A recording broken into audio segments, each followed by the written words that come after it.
Guten Tag, lieve Frühs. Ik freue mich, hier te zijn. Ik freue mich ook hier te zijn met jullie.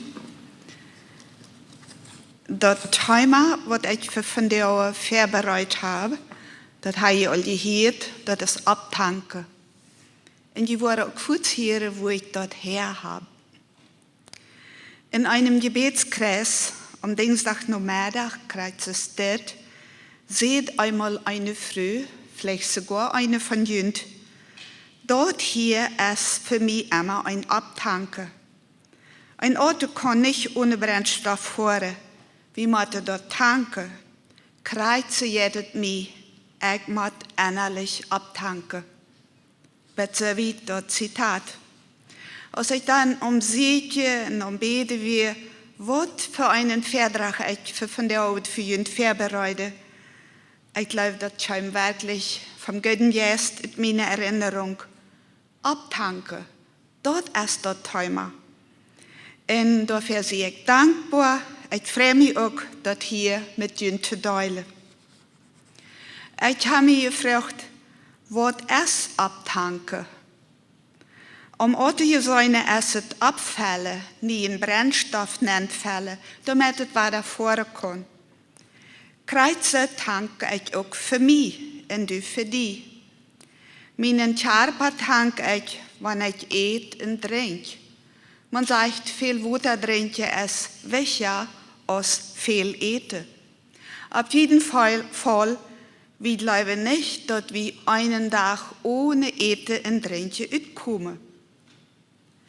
Der Charpa ist aber bloß ein Teil von uns. Wir bestehen aus Charpa, Seele und Geist. Unsere Seele abtanken ist kreuzewichtig oder vielleicht noch wichtiger abzutanken als unseren Charpa. In unserer Seele, in unserem Geist sind all unsere Gedanken, unsere Gefühle, unsere Beziehungen, unser Glaube und noch mehr. Diesen Teil von unserem Menschsein abtanken, dort wirkt sich auf alle anderen Bereiche von unserem Leben aus. Und wieder geht daran, wenn wir unseren Geist und unsere Seele kreuze regelmäßig tanken aus unserem Charpa. Jo, und wo tanke ich ab? Unseren Charpa abzutanken, ist es Geld, dort wir uns an einen abgesetzten Tisch setzen, zum Anfang beten und dann in alle Ruhe die Multit zu uns nehmen. Dabei können wir auch angenehme, friedliche Gespräche führen. Die Kinder vertellen vielleicht von der Schule, der Papa von seiner Arbeit und die Mama kann zum Beispiel vertellen, was sie vormittag für ein interessantes Programm im Radio gehorcht hat bei der Arbeit.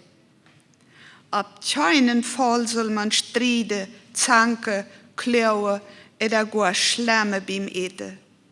Dort wird unser Maul und unsere Seele nicht gut.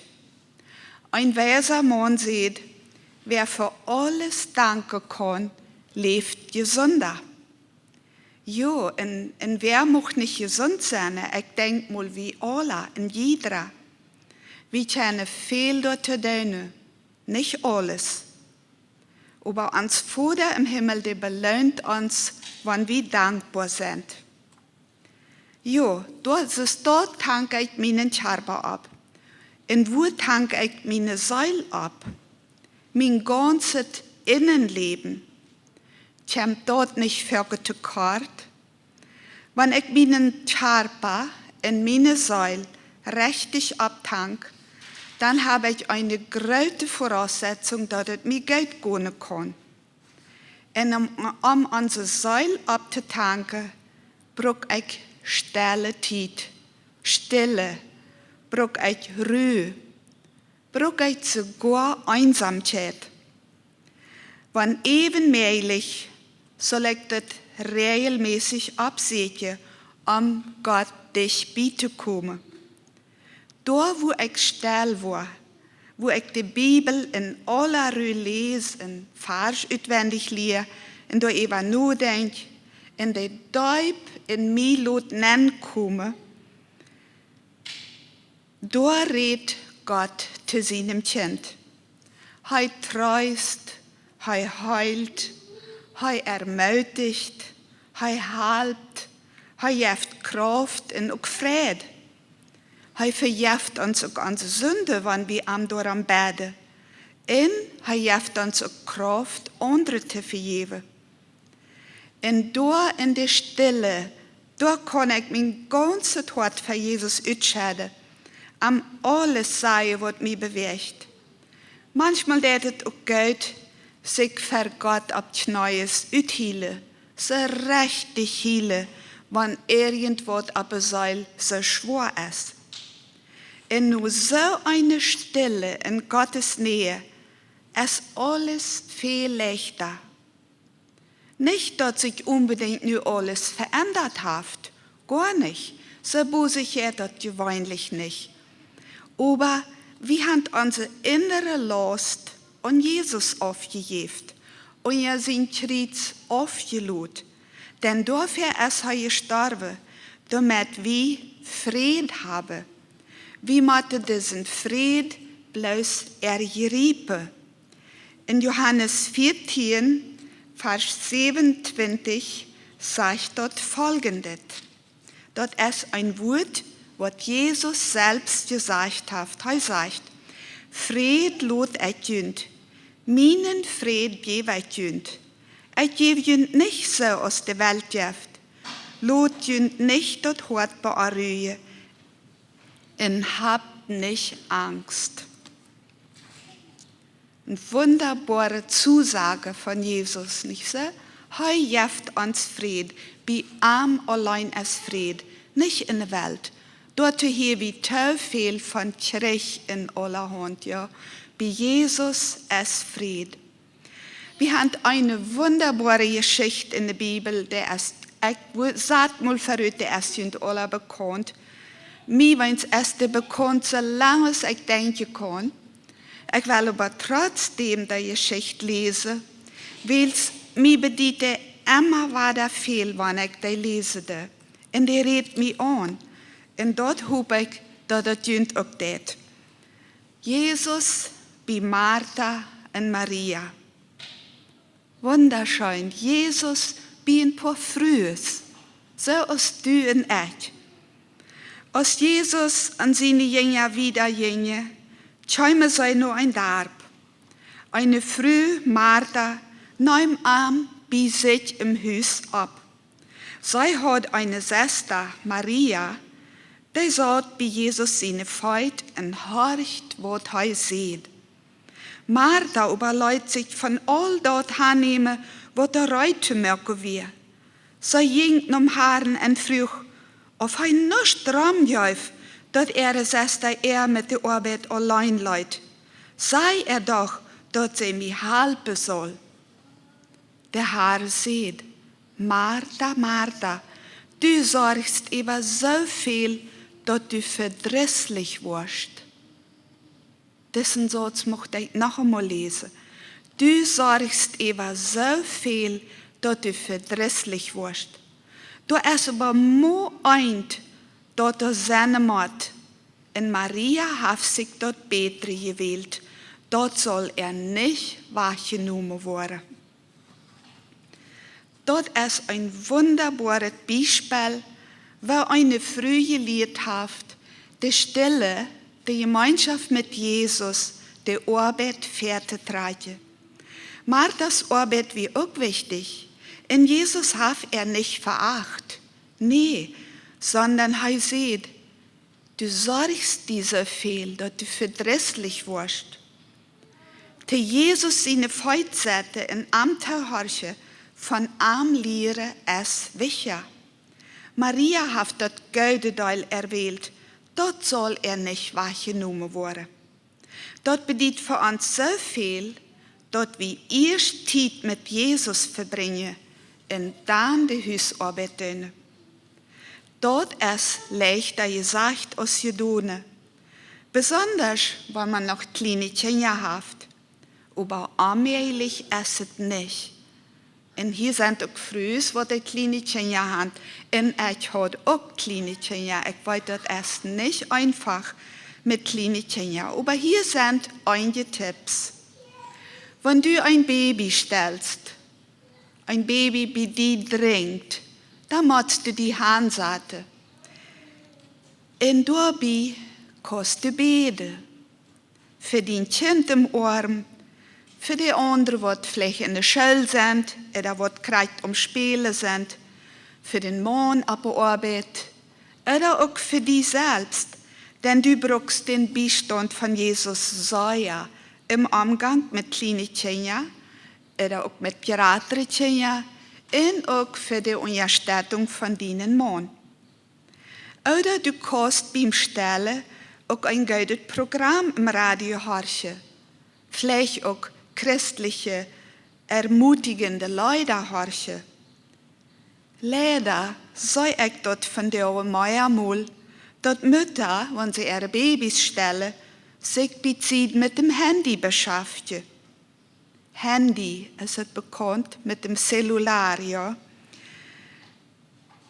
Das Handy soll man in der Zeit Ruhe lassen.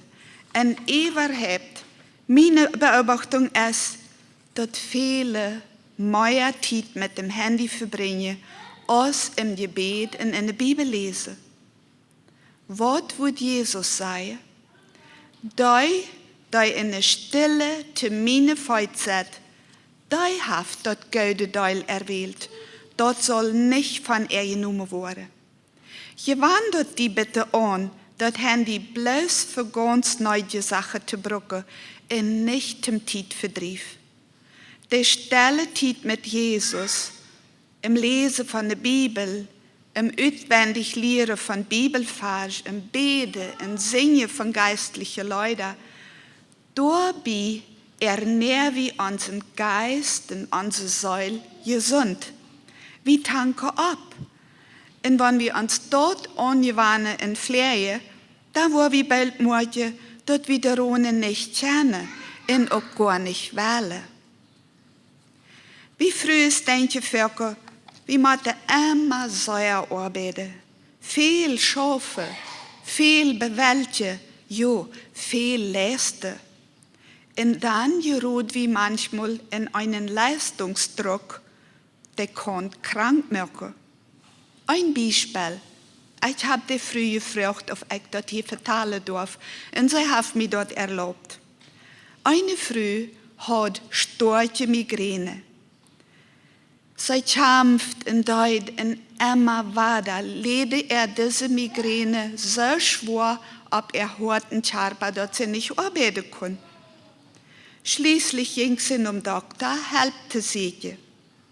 Nur viele Untersuchungen ergaben sich, dass in ihrem Körper alles in Ordnung war. Darauf wird sie nur andere wiedergeschickt, helpte sie. Und als die Person angehorcht hat, sieht heute vielleicht musst du mal weniger dönen.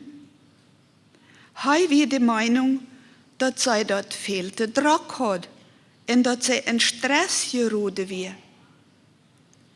Und mit dem Gedanken ging sie in Haus. Ich, weniger dönen, damit wusste ich zuerst nicht anzufangen. Ihre Arbeit, ihre Leistung und die Anerkennung dafür wird doch ihr ganzes Leben. Und dann sagt sie wieder Begleitung ab, wo sie sich ausreden kann über ihre ganze Kindheit und was alles passiert wird. Und diese Früh darf erkennen, dass ein starker Leistungsdruck Drive und nicht zurückkommen lässt. Und dort all ihr ganzes Leben lang.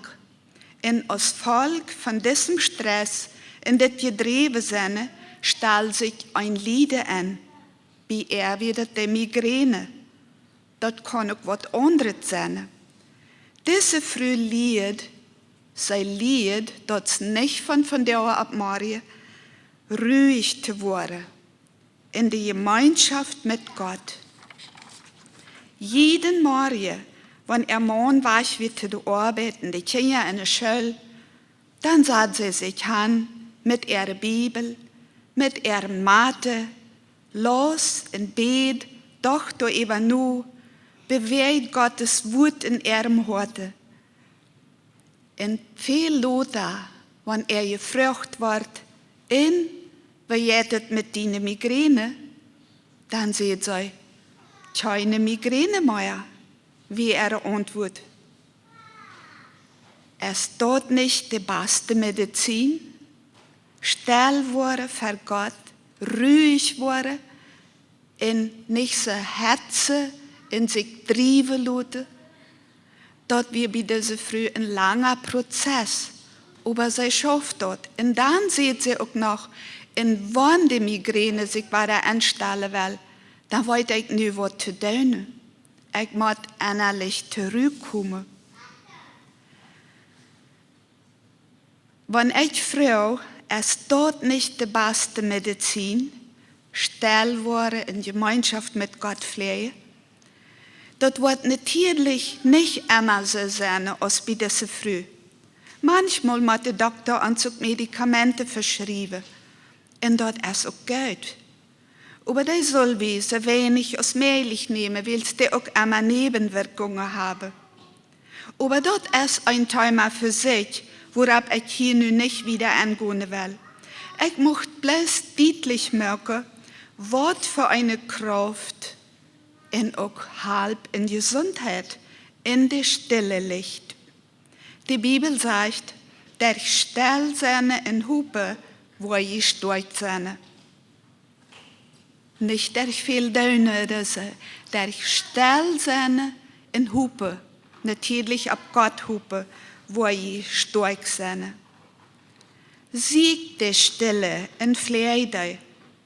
Da wirst du gestorgt, ermutigt und befähigt, deine Abgabe als Ehefrau, Mutter und Hausfrau treu zu erfüllen.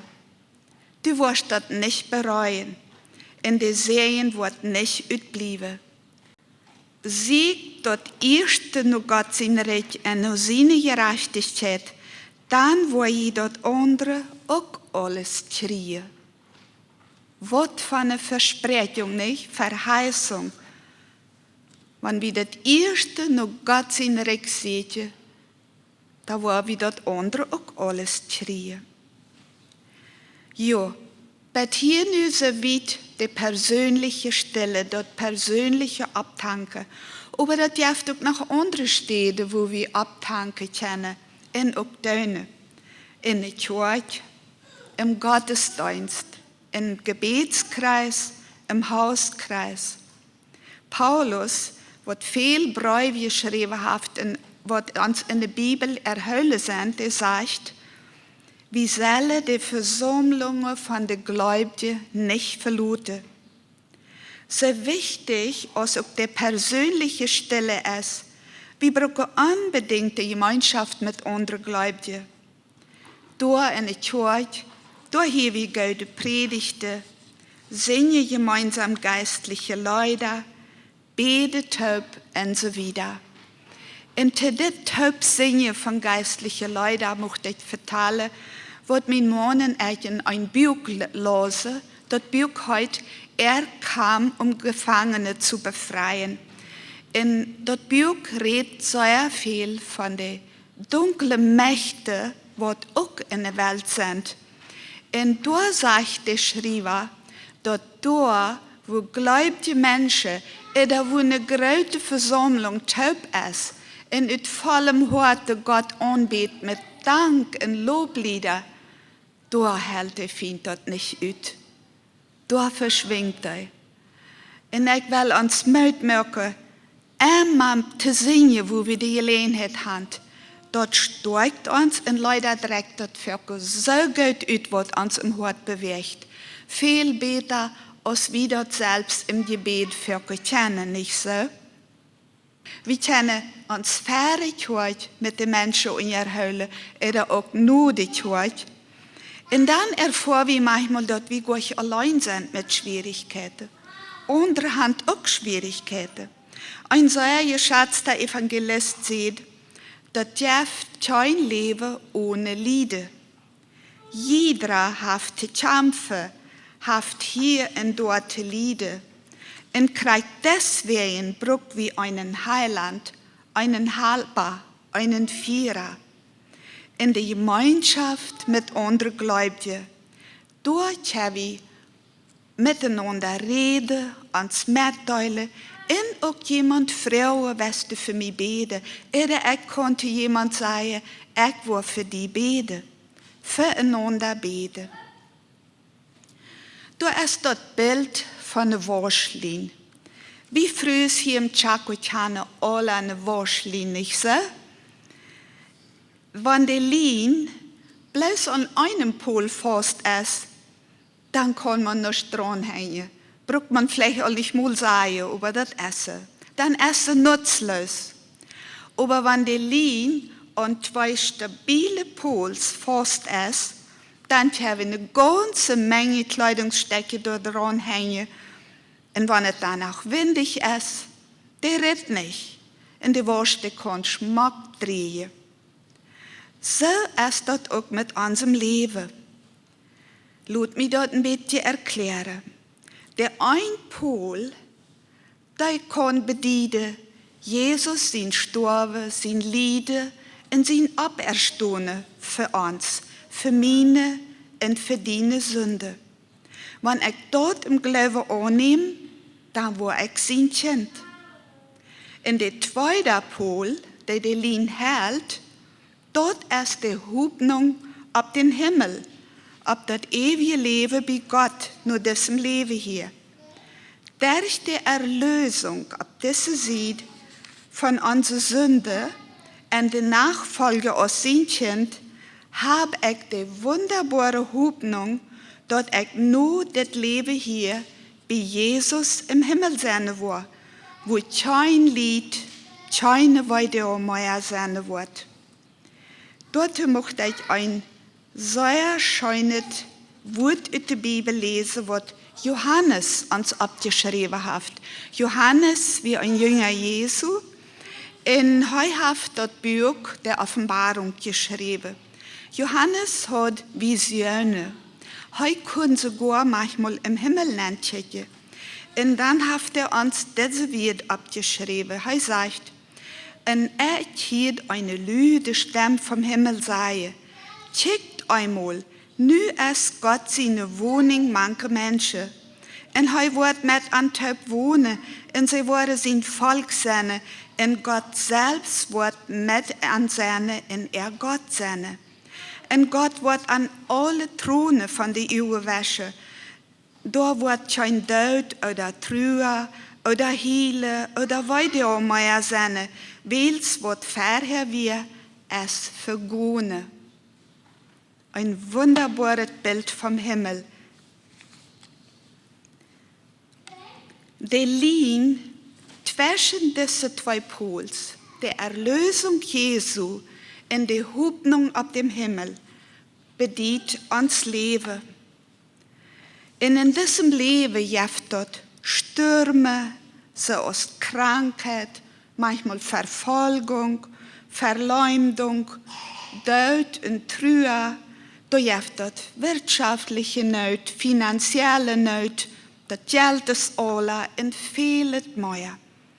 Die zwei Pols, zum einen der Erlösung Jesu, zum anderen die Hoffnung auf dem Himmel,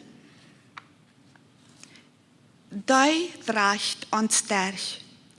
Und je fester wie unsere Lebenslinie und diese beiden Pols festgemerkt haben, umso belastbarer sind wir. Dort gibt Kraft zum Trauen, zum Durchhalten, zum nicht abgeben, sondern dort führt zum Sieg. Nu will ich dir einmal fragen, weißt du, oder vielleicht hast du all, aber vielleicht ist hier wer dort noch nicht hat, weißt du deine Lebenslinie und diese zwei Pols festmerken? Und die Erlösung von Jesus Christus, der ist für meine und deine Sünde gestorben und hat alles betont Ik bruk dat bloos aannemen.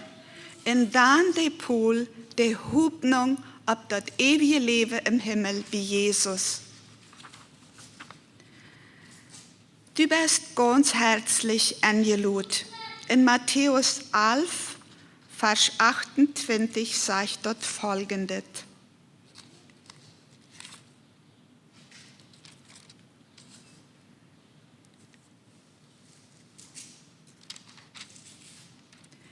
Komt alle naar mij, dat je on je zware last te gaan en bedreigt en meid zijn. Ik wil je rust geven. Bij Jezus, daar is erquickung, daar is rust. En soll jemand van jullie im Anschluss nachher, wenn wir Schluss gemacht haben, wünschen, dass jemand mit die beten deed, dann blieb einfach sitzen und hier sind frühs, die beten hier mit die, wenn du dort wünschen deest.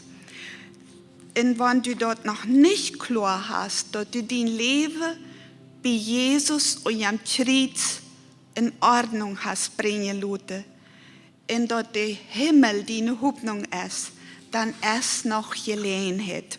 Also solange wir leben, habe ich die Gelegenheit. Ja, und wenn wir unsere Lebenslinie an Jesus festgemacht haben, zwischen die zwei Pols, da brauchen wir die Gemeinschaft allein mit Jesus und mit anderen Gläubigen, damit wir dranbleiben, damit wir festbleiben. In dat Abtanken brauchen wir immer weiter, zum Ziel zu kommen, nämlich ab ewig bei Jesus im Himmel zu sein. Ist dort nicht eine herrliche Botschaft? Jesus kommt weiter. Er hat das gesagt, und sein Wort ist wahr. Vielleicht sterben wir auch, euer er weiterkommt, aber dann wird er uns vom Tod abweichen. Und wenn wir uns Leben hier und am festgemacht haben, dann wird er uns abweichen und zum Himmel nehmen. Jesus sagt selbst in Johannes 14, Vers 19b,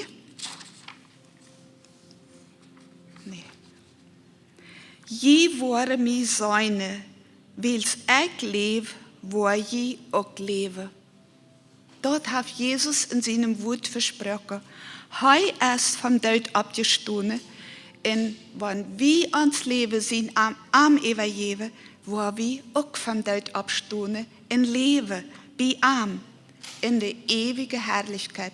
Dort wünsche ich uns alle von ganzem Herzen, dort wir uns Leben festmerken und diese zwei Pols in nur das Leben hier, ab ewig bei Jesus sein können im Himmel. Ich möchte noch beten.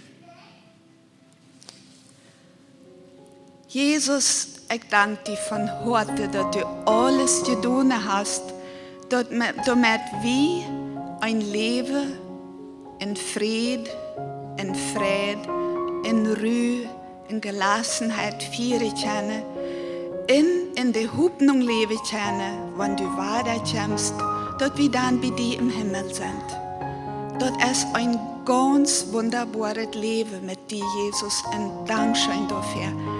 Und ich bete dir nur von Herzen, wenn hier jemand ist, der dort noch nicht so klar hat, dann bete ich dir, Jesus, dass du deine Person bewegen magst, dass du das noch klar merken willst. Nu ist noch die Zeit, nu wo wir leben, in deine Leben, in deine Gnade ist so groß, Jesus. Dankeschön dafür und wir befehlen uns die wieder an. Amen.